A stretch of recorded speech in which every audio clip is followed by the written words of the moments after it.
This channel does not promote any violent, harmful, or illegal activities. All content provided by this channel is meant for an educational purpose only. রং বদলালো এ বাংলা, সেই সঙ্গে একটার পর এক চমক রয়েছে। ওজনদার প্রার্থীরা কেউ প্রত্যাশা মতন জিতলেন, আবার কেউ কেউ জয়ের পথে পা ফেলতে পারলেন না।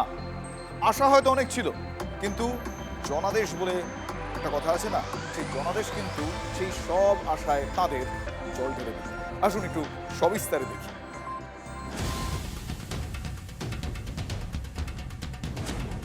মমতা বন্দ্যোপাধ্যায় ভোট মানে বরাবর তার নামটাই যথেষ্ট, কিন্তু সেই নাম এবার ভবানীপুরে টিকিয়ে রাখতে ব্যর্থ। শুরুর দিকে ব্যবধান অনেকটা বাড়ালেও লাভ হয়নি। একের পর এক রাউন্ডে নেমে গিয়েছেন মমতা বন্দ্যোপাধ্যায়। দিনের শেষে দেখা গেল খেলা শেষ তাঁর। আরও একবার জায়ান্ট কিলার সেই শুভেন্দুই। 2021-এর নন্দীগ্রাম ফিরল ভবানীপুরে।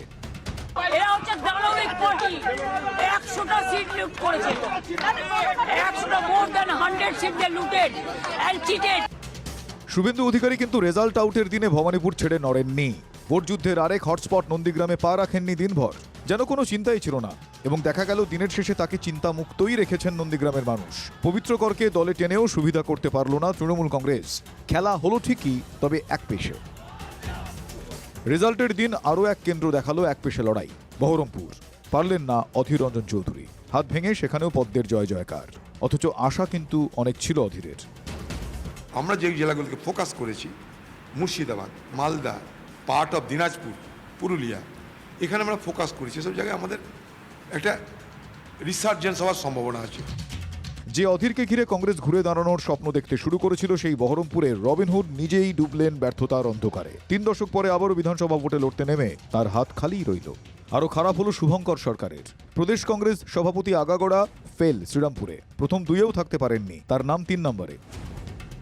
হেভিওয়েট তালিকায় আরেক নাম না নিলেই নয়, নওশাদ সিদ্দিকী। সামনে ছিলেন তৃণমূলের শওকত মোল্লা, তাকে উড়িয়ে দিয়ে ভাঙড়ের ভাইজান আরও একবার বিধানসভায় পৌঁছে গেলেন অনায়াসে। প্রথম থেকেই অবশ্য তিনি আত্মবিশ্বাসী ছিলেন। আমি অনেক আগে বলেছিলাম যে ভাঙড়ে ব্যাপকভাবে পরাস্ত হবে। ভাঙড়ের মানুষ কোন নটোরিয়াস ক্রিমিনাল, তুই বোমবাদী, সেই ধরনের সার্টিফাইড মানুষকে ভাঙড় কোনদিন আশ্রয় দেয় না।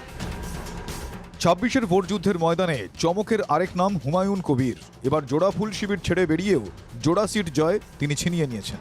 ভোটের মাস দুয়েক আগে গড়া আমজনতা উন্নয়ন পার্টির নেতা লড়েন মুর্শিদাবাদের 2 কেন্দ্র নওদা এবং রেজিনগর থেকে, এবং দুটিতেই তিনি সহজ জয় পেয়েছেন। মানুষকে অনেক অনেক ধন্যবাদ দেব, অভিনন্দন দেব। মানুষ সঠিক সময়ে চোরের সরকারকে উপযুক্ত শিক্ষা দিয়েছে। Bureau report, TV9 Bangla. আদিবাসী মূলবাসীদের ভরসা সেই বিজেপি, তাই এবার জঙ্গলমহলে হাত বাড়ালেই পদ্ম। কোথাও তৃণমূল কংগ্রেস নেই। 2019 থেকে যে জমি তৈরি হচ্ছিল বিজেপির, এবার সেই জমি যেন অট্টালিকার আকার ধারণ করেছে। জঙ্গলমহলে শূন্য করে দিয়েছে তৃণমূল কংগ্রেসকে।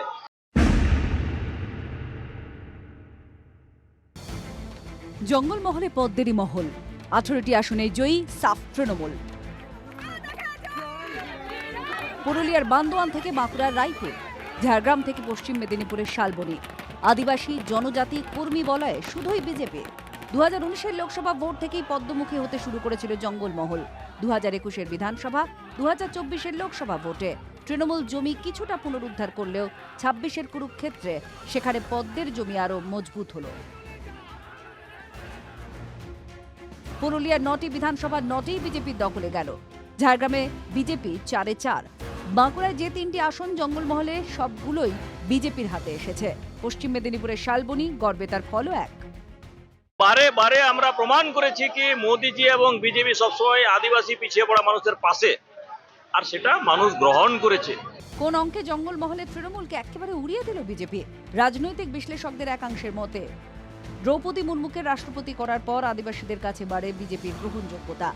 সেই রাষ্ট্রপতিকে প্রথমে প্রাক্তন মন্ত্রী অখিল গিরি এবং পরে মুখ্যমন্ত্রীর কদর্য আক্রমণ জনজাতিদের মধ্যে তীব্র প্রতিক্রিয়া তৈরি হয়। পাশাপাশি তৃণমূলের জামানায় অনুন্নয়ন নিয়ে ক্ষোভকে কাজে লাগায় বিজেপি।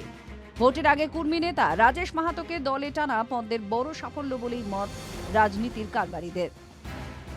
বাম জামানার শেষের দিকে একের পর এক সিপিএম নেতা কর্মী খুনে জঙ্গলমহল হয়ে উঠেছিল ত্রাসমহল। সেখানেই পরিবর্তনের ধাক্কায় বামেরা শূন্য হয়ে যায়। সেই জঙ্গলে এবার পথ হারালো তৃণমূল, উঠে এলো নতুন শক্তি বিজেপি। দেবব্রত, তপন, হীরক ও তন্ময়ের রিপোর্ট, TV9 বাংলা। শিল্প, বিনিয়োগ, কাজ চাইছে বাংলা, আর সেই প্রত্যাশারই প্রতিফলন এবার ভোটের ফলন। বাংলার শিল্পাঞ্চলের যারা ভোটার তারা এবার ঢেলে বিজেপিকে ভোট দিয়েছেন। ব্যারাকপুর থেকে দুর্গাপুর, আসানসোল, শিল্পাঞ্চলে কার্যত তৃণমূল কংগ্রেস ধুয়ে মুছে সাফ হয়ে গিয়েছে। ये देश के उज्जवल भविष्य की उद्घोषणा का दिन है। मैं बंगाल की जनता का आज आदर पूर्वक नमन करता हूं। পশ্চিম বর্ধমান জেলার দিকে যদি তাকাই, দুর্গাপুর, আসানসোল, শিল্পাঞ্চলে 9টি বিধানসভা কেন্দ্রে 9টিতেই জয়ী বিজেপি। আসানসোল দক্ষিণে পদ্ম ফুটিয়েছেন অগ্নিমিত্রা পাল। আসানসোল উত্তর কেন্দ্রে তৃণমূল প্রার্থী মন্ত্রী মলয় ঘটক 11,000-এরও বেশি ভোটে হেরেছেন। পাণ্ডবেশ্বর কেন্দ্রে তৃণমূল প্রার্থী নরেন্দ্রনাথ চক্রবর্তী পরাজিত বিজেপি প্রার্থী জিতেন্দ্র তিওয়ারির কাছে। দুর্গাপুর পূর্বে তৃণমূল প্রার্থী মন্ত্রী প্রদীপ মজুমদার পরাজিত বিজেপি প্রার্থী চন্দ্রশেখর বন্দ্যোপাধ্যায়ের কাছে। বারাবণী আসনে বিজেপি প্রার্থী অরিজিৎ রায়ের কাছে পরাজিত আসানসোলের মেয়র বিধান উপাধ্যায়।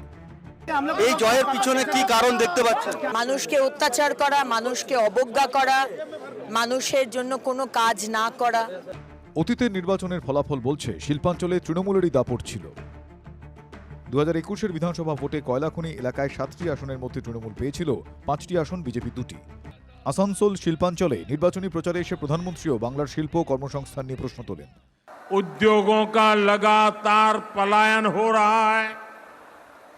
यहां के युवाओं को घर छोड़कर बाहर जाना पड़ रहा है। पूरे बंगाल का यही हाल है। এবার সেই ক্ষোভই প্রতিফলিত হয়েছে ইভিএমে। বিজেপিকে ক্ষমতায় এনেছেন বাংলার মানুষ।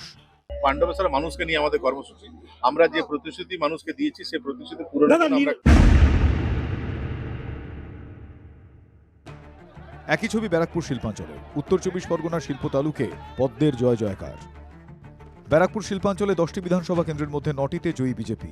বীজপুর, নৈহাটি, ভাটপাড়া, জগদ্দল, নোয়াপাড়া, ব্যারাকপুর, খড়দা, পানিহাটি, বরানগরে জয়ের হাসি বিজেপি প্রার্থীদের মুখে।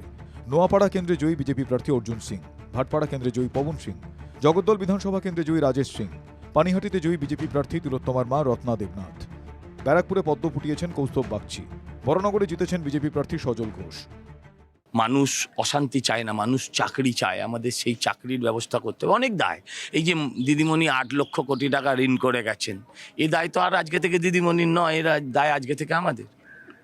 এ দায় আজকে নিতে হবে। শিল্পাঞ্চলের পালস বলছে বন্ধ কারখানার গেট খুলুক, হোক কর্মসংস্থান। ডাবল ইঞ্জিন সরকারের হাত ধরে ফিরে আসুক শিল্পাঞ্চলের সেই সোনালী দিন। প্রত্যাশা পরিবর্তনের বাংলার। Bureau report, TV9 Bangla.